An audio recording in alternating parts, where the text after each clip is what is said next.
हर इंसानियत का गुलाम होता है परिस्थिति। जो जिस हालात में रहता है वो उसी में ढल जाता है। जो इंसान परिस्थिति का गुलाम है, ये कहानी इसी पर आधारित है।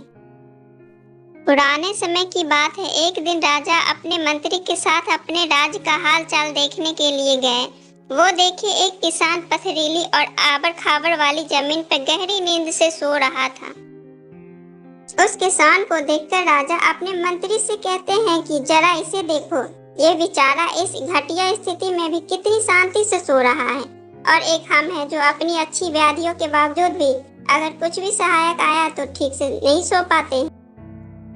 मंत्री ने कहा, महाराज, ये किसान अब इस जगह में बस गया है, इसीलिए वो अच्छे से सो रहा है।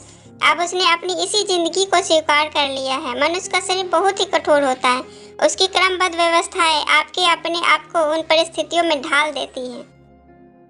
राजा ने कहा, अपने मंत्री से कहा कि यह बात सच नहीं है। राजा ने कहा कि हमें इसकी परीक्षा लेनी होगी।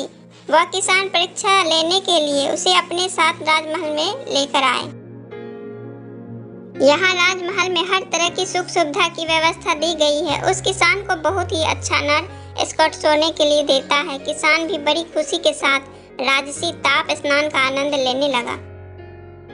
इसी तरह किसान को राजमहल आए हुए 2 महीने हो गए। अब किसान भी इस सब सुख सुविधा का गुलाम बन गया था। उसी बीच एक दिन मंत्री ने चुपके से किसान की आंखों में कुछ पत्ते और तिनके रख दिए।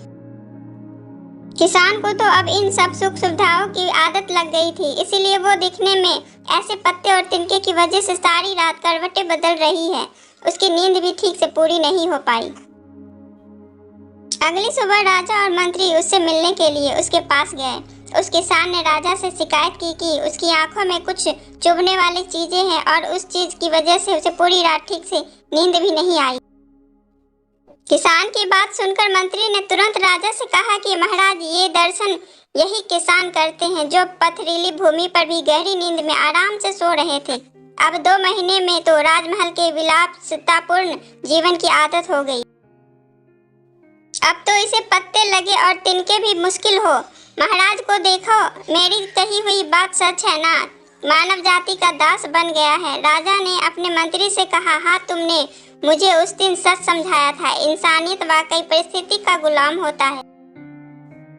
हमें अपने शरीर को अधिक से अधिक सुख सुविधाओं का आदी नहीं बनाना चाहिए, क्योंकि हम वैसे ही बन जाते हैं जैसे हमें अपने आप को बनाया है। अगर हमें ज्यादा सुख सुविधा मिल जाता है तो हम भी कभी उन सुख सुविधा वाली जगहों के बिना नहीं रह पाते।